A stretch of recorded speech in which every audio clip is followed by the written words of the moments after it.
સુસ્વાગતમ. ધોરણ 12 કોમર્સ નામાના મૂળ તત્વો ભાગ 2 પ્રકરણ 3 કંપનીના વાર્ષિક હિસાબો. આજે આપણે સ્વાધ્યાયનો પ્રશ્ન નંબર 9નો અભ્યાસ કરવાનો છે. પરીક્ષામાં મોસ્ટ ઓફ આવા જ પ્રશ્નો પૂછાતા હોય છે, તો ખૂબ જ આઈએમપી એવો સ્વાધ્યાયનો પ્રશ્ન નંબર 9 આજે આપણે તૈયાર કરવાનો છે. તો સૌ પ્રથમ તેની રકમ જોઈએ તો 31/3/2017 રોજનું કેયુર લિમિટેડનું કાચું સરવૈયું નીચે મુજબ છે અને આપેલ વિગતો પરથી કંપની ધારા 2013ના પરિશિષ્ટ 3 મુજબ વાર્ષિક હિસાબો તૈયાર કરો. આપણે કાચું સરવૈયું જોઈએ તો આ રીતે આપેલ છે.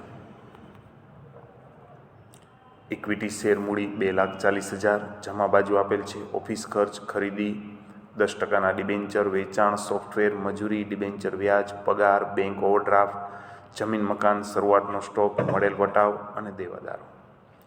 ઉધાર બાજુ અને જમા બાજુનો રકમનો સરવાળો જોઈએ તો બંનેનો સરવાળો 13,50,000 આપેલ છે. હવે અન્ય માહિતી કે વધારાની માહિતી આપેલ છે. આખર સ્ટોક 42,000 અને નફાના 50% કરવેરાની જોગવાઈ કરો. તો આ બે એક પ્રકારના હવાલા કહી શકાય વાર્ષિક હિસાબો માટે. હવે આપણે વાર્ષિક હિસાબો તૈયાર કરીએ તે પહેલાં પાઠ્યપુસ્તક જે છે તે તમારી નજર સમક્ષ હોવું જોઈએ. આ પ્રશ્નની રકમ તમારી નજર સમક્ષ હોવી જોઈએ અને સાથે સાથે આપણે આ કાચા સરવૈયામાં તમામ જે વિગત છે તેનું વર્ગીકરણ કરશું. જેમ કે ઇક્વિટી શેર મૂડી તો કે ઇક્વિટી અને જવાબદારીઓ બાજુ આવશે. ઓફિસ અને વેચાણ ખર્ચ નફા નુકસાન ખાતામાં આવશે. ખરીદી નફા નુકસાન ખાતામાં આવશે. 10%ના ડિબેન્ચર ઇક્વિટી અને જવાબદારી બાજુ આવશે. તો આવી રીતે વર્ગીકરણ કરી અને સૌ પ્રથમ નફા નુકસાન ખાતે આવતી વિગત આપણે નફા નુકસાન ખાતે નોંધશું.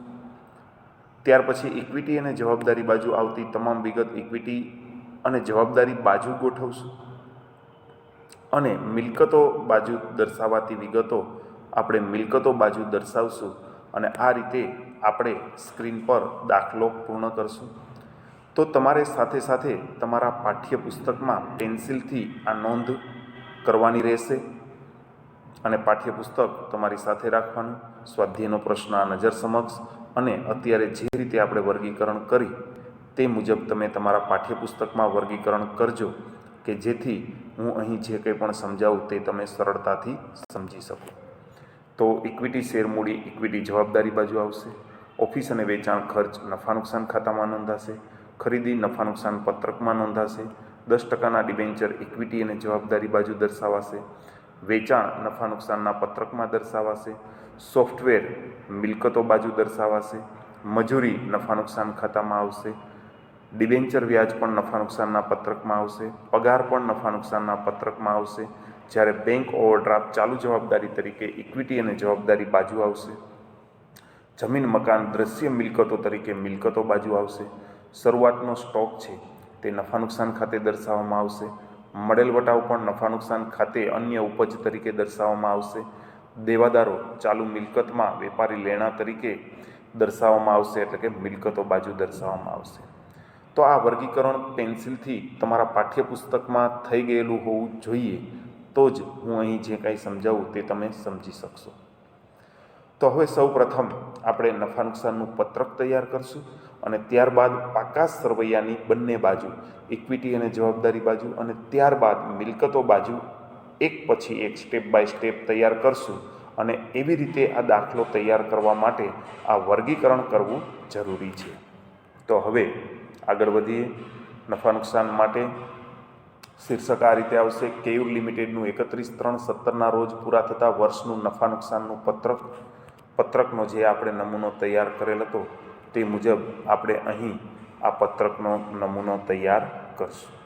તો આ મુજબ પત્રકનો નમૂનો છે.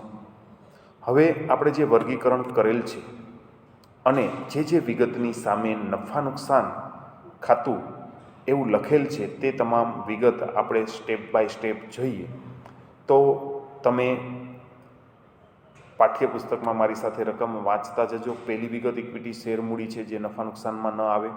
બીજી વિગત ઓફિસ અને વેચાણ ખર્ચ જે અન્ય ખર્ચાના શીર્ષક હેઠળ લખવામાં આવે છે, 24,000 રૂપિયા. ત્યાર પછી ખરીદી, તો અહીં વપરાયેલ માલની પડતર અથવા ખરીદી ખર્ચાઓના પ્રથમ શીર્ષકમાં આવે છે ત્યાં દર્શાવવામાં આવશે ખરીદી 4,26,000. ત્યારબાદ 10%ના ડિબેન્ચર અહીં નહીં આવે કારણ કે તે ઇક્વિટી અને જવાબદારી બાજુની વિગત છે. જ્યારે વેચાણ ક્રમ નંબર 1 કામગીરીમાંથી ઉપજ તેમાં દર્શાવવામાં આવશે વેચાણ ₹9,60,000. ત્યાર પછી સોફ્ટવેર આપેલ છે જે મિલકતો બાજુ દર્શાવાશે, અહીં નહીં આવે. મજૂરી કર્મચારી લાભનો ખર્ચ ગણાય તો કર્મચારી લાભના ખર્ચામાં મજૂરી ₹24,000 દર્શાવવામાં આવશે. ત્યારબાદ ડિબેન્ચર વ્યાજ છે તે નાણાકીય ખર્ચમાં નફા નુકસાનના પત્રકમાં આવશે, ડિબેન્ચર વ્યાજ ₹12,000. ત્યાર પછી પગાર આપેલ છે. પગાર કર્મચારી લાભનો ખર્ચ ગણાય તો મજૂરીની નીચે કર્મચારી લાભના ખર્ચાની હેડિંગ હેઠળ તેને દર્શાવવામાં આવશે ₹3 લાખ. ત્યારબાદ બેંક ઓવરડ્રાફ્ટ આપેલ છે જે નફા નુકસાન પત્રકમાં સમાવાય નહીં, ચાલુ જવાબદારીમાં આવશે. જમીન મકાન મિલકતો બાજુ આવશે. શરૂઆતનો સ્ટોક, તો અહીં શરૂઆતનો જે સ્ટોક છે તે અહીં સ્ટોકમાં ફેરફાર છે તેમાં શરૂઆતનો સ્ટોક માઇનસ આખરનો સ્ટોક આ રીતે દર્શાવવા માટે 36,000 શરૂઆતનો સ્ટોક દર્શાવશું. ત્યારબાદ હવાલામાં જે આખર સ્ટોક આપેલ છે તે આપણે છેલ્લે જોઈશું. ત્યારબાદ મળેલ વટાવ અન્ય ઉપજ કે આવકમાં આવશે. મળેલ વટાવ ₹15,600. અને ત્યારબાદ વિગત આપેલ છે દેવાદારો જે મિલકતો બાજુ દર્શાવવાના હોય તો અહીં નફા નુકસાન ખાતામાં સમાવાતી તમામ વિગત આવી ગઈ, પરંતુ નફા નુકસાન ખાતામાં હવાલાની કઈ વિગત આવે તો કે એક આખર સ્ટોક. આ આખર સ્ટોકની 2 અસર હોય. એક સ્ટોકમાં ફેરફાર થાય ત્યાં આપણે માઇનસ કરીને નોંધ કરવાની, એટલે કે આ 36,000માંથી આપણે 42,000 માઇનસ કરી તો -6,000 આવે, જેને આપણે કૌંસમાં દર્શાવીએ છીએ.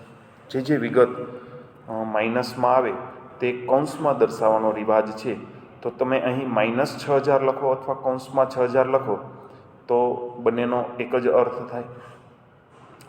હવે આખર સ્ટોકની બીજી અસર આપણે જ્યારે મિલકતો બાજુ પાકા સરવૈયામાં તૈયાર કરશું ત્યારે દર્શાવશું. તો અહીં કરવેરાની જોગવાઈ એ બીજો હવાલો છે જે આપણે નફો મેળવ્યા પછી તે હવાલાની એક અસર અહીં જોઈશું. અને ત્યારબાદ બીજી અસર છે તે પાકા સરવૈયામાં ઇક્વિટી અને જવાબદારી બાજુ ટૂંકા ગાળાની જોગવાઈમાં દર્શાવવામાં આવશે. તો અહીં સૌપ્રથમ કુલ ઉપજનો આપણે સરવાળો કરીએ તો 9,75,600 રૂપિયા થશે. કુલ ખર્ચાનો આપણે સરવાળો કરી તો 7,80,000. એમાં ખાસ ધ્યાનમાં રાખવાનું 4,26,000માંથી 6,000 બાદ કરવાના, 24,000, 3,12,000 અને 24,000 અનુક્રમે ઉમેરવાના, એટલે આ 7,80,000 મળશે. હવે આ 9,75,600માંથી 7,80,000 બાદ કરીએ તો કરવેરા પહેલાંનો નફો 1,95,600 મળે છે. હવે આપણે બીજા હવાલા તરફ ધ્યાન કરીએ રકમમાં તો નફાના 50% કરવેરાની જોગવાઈ કરો એમ કહેલ છે. તો 1,95,600ના 50% તમે કેલ્ક્યુલેટરમાં કરશો તો 97,800 કરવેરાની જોગવાઈ થશે. અને એ રકમ 1,95,600માંથી બાદ કરતાં જે રકમ મળે તેને કરવેરા બાદનો ચોખ્ખો નફો કહેવાય. આ ચોખ્ખો નફો પાકા સરવૈયામાં અનામત અને વધારોના હેડિંગ હેઠળ ઇક્વિટી જવાબદારી બાજુ દર્શાવવામાં આવશે. તો અહીંથી 3 વિગત પાકા સરવૈયામાં આવશે. ફરીથી યાદ કરીએ તો આખર સ્ટોક ચાલુ મિલકતમાં આવશે માલ સામગ્રીના શીર્ષક હેઠળ. બીજું કરવેરાની જોગવાઈ ઇક્વિટી અને જવાબદારી બાજુ ટૂંકા ગાળાની જોગવાઈમાં દર્શાવવામાં આવશે 97,800. અને કરવેરા બાદનો જે ચોખ્ખો નફો 97,800 છે તે અનામત અને વધારોના શીર્ષક હેઠળ દર્શાવવામાં આવશે. તો ત્યારબાદ હવે આપણે ઇક્વિટી અને જવાબદારી બાજુ તૈયાર કરવી છે. તો હવે આપણે કાચા સરવૈયામાં જે ટીક કરેલ છે, વર્ગીકરણ કરેલ છે, તે વર્ગીકરણ મુજબ જે વિગતની સામે આપણે ઇક્વિટી અને જવાબદારી લખેલ છે તે તમામ વિગત આપણે ઇક્વિટી અને જવાબદારી બાજુ વર્ગીકૃત કરશું, એટલે કે ગોઠવશું. અહીં શીર્ષક કેયુર લિમિટેડનું 31/3/17 રોજનું પાકું સરવૈયું, પાકા સરવૈયો નમૂના મુજબ તૈયાર કરી લેવાનું. તો અહીં આ નમૂનાનું પાકું સરવૈયું છે આપણે તૈયાર કરેલ છે. હવે જ્યાં જ્યાં ઇક્વિટી અને જવાબદારી લખેલ છે તે તમામ વિગત આપણે અહીં નોંધતા જઈએ. તો સૌ પ્રથમ વિગત ઇક્વિટી શેર મૂડી છે, જે શેર મૂડીના શીર્ષક હેઠળ આવશે. ઇક્વિટી શેર મૂડી 2,40,000. ત્યાર પછી ઓફિસ અને વેચાણ ખર્ચ ખરીદી એ આપણે નોંધી લીધા નફા નુકસાન ખાતામાં. ત્યાર પછી ફરીથી આપણે પાકું સરવૈયું તૈયાર કરતી વખતે કાચા સરવૈયાની તમામ વિગત પહેલેથી છેલ્લે સુધી વાંચશું કે જેથી કોઈ વિગત રહી ન જાય. 10%ના ડિબેન્ચર છે તે લાંબા ગાળાના ઉછીના નાણાંના શીર્ષક હેઠળ આવશે, ₹1,20,000. ત્યાર પછી વેચાણ અહીં નહીં દર્શાવાય. સોફ્ટવેર મિલકતોમાં આવશે. મજૂરી નફા નુકસાન ખાતામાં, ડિબેન્ચર વ્યાજ અને પગાર એ પણ નફા નુકસાન ખાતામાં આવશે. જ્યારે બેંક ઓવરડ્રાફ્ટ છે તે અન્ય ચાલુ જવાબદારીમાં દર્શાવવામાં આવશે અથવા ટૂંકા ગાળાના ઉછીના નાણાંમાં પણ દર્શાવી શકાય. તો ટૂંકા ગાળાના ઉછીના નાણાંમાં બેંક ઓવરડ્રાફ્ટ આપણે દર્શાવશું 14,400. ત્યાર પછીની વિગત જોઈએ તો જમીન મકાન છે, જે મિલકતો બાજુ આવશે. શરૂઆતનો સ્ટોક આપણે નોંધી લીધો, મળેલ વટાવ પણ નોંધી લીધો અને દેવાદારો મિલકતો બાજુ આવશે. હવે હવાલામાંથી બે વિગત. એક, કરવેરાની જોગવાઈ આપણે 97,800ની કરેલ હતી તે અહીં પાકા સરવૈયામાં બીજી અસર તરીકે ટૂંકા ગાળાની જોગવાઈમાં દર્શાવવામાં આવશે. અને નફા નુકસાન ખાતાનો જે નમૂનો છે તે નમૂના મુજબ જે અંતિમ કરવેરા બાદનો જે નફો છે તે નફો પણ અહીં દર્શાવવામાં આવશે. તો અહીં અનામત અને વધારોના શીર્ષક હેઠળ નફા નુકસાન પત્રક અથવા તેનું ખાતું, તેનો જે નફો છે 97,800 તે અહીં દર્શાવવામાં આવશે. અને કરવેરાની જોગવાઈ છે તે ટૂંકા ગાળાની જોગવાઈમાં દર્શાવવામાં આવશે. અહીં બંને વિગતની પાછળ એક સ્ટાર કરેલ છે, એનો અર્થ એ થયો કે એ હવાલાની બીજી અસર દર્શાવે છે. તો નફા નુકસાનનું પત્રક 97,800 બીજી અસર, કરવેરાની જોગવાઈની પણ બીજી અસર 97,800 અહીં પાકા સરવૈયામાં દર્શાવવામાં આવશે.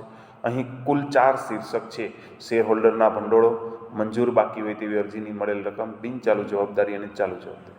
આ 4 શીર્ષકના આપણે સરવાળા કરીએ તો શેર હોલ્ડરના ભંડોળનો સરવાળો 3,37,800 થાય છે. મંજૂરી બાકી હોય તેવી અરજીની મળેલ રકમમાં કોઈ વિગત નથી આવતી. લાંબા ગાળાની જવાબદારી, બિનચાલુ જવાબદારીનો સરવાળો 1,20,000 અને ચાલુ જવાબદારીનો સરવાળો 1,12,200. આમ ઇક્વિટી અને જવાબદારી બાજુ કુલ સરવાળો મળશે 5,70,000. આ જ સરવાળો મિલકતો બાજુનો મળી રહેવો જોઈએ. મિલકતો બાજુ અહીં પાકું સરવૈયું ઊભું તૈયાર કરવાનું છે. ઇક્વિટી અને જવાબદારીઓની તરત નીચે, આ સરવાળાની તરત નીચે મિલકતો આપણે તૈયાર કરવાની હોય છે.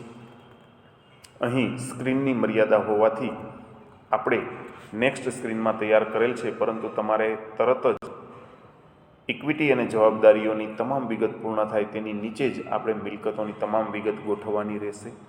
તો હવે મિલકતો બાજુનો જે નમૂનો છે તે આપણે તૈયાર સૌ પ્રથમ કરશું.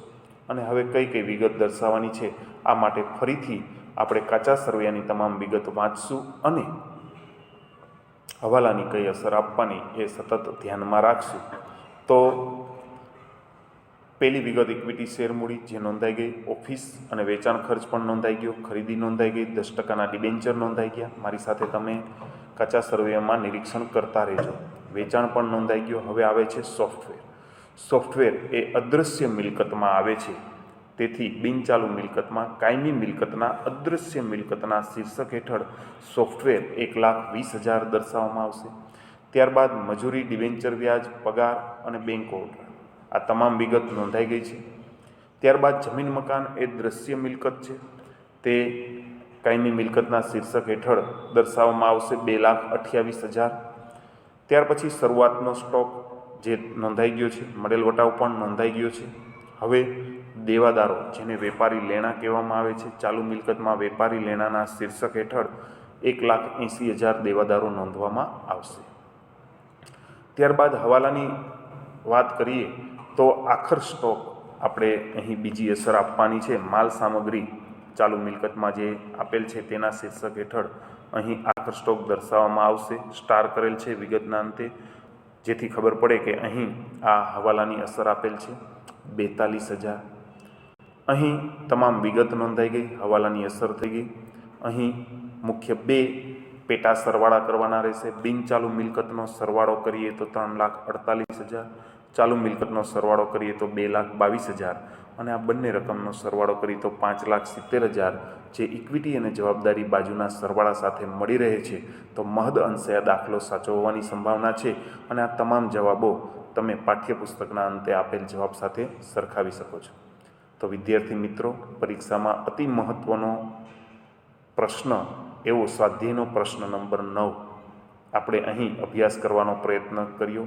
આશા રાખું છું કે કંપનીના વાર્ષિક હિસાબો આ તમામ વિગતો પરથી કેવી રીતે તૈયાર કરાય તે તમે સમજી ગયા હશો અને આ સાથે મારું લેક્ચર અહીં પૂર્ણ કરું છું.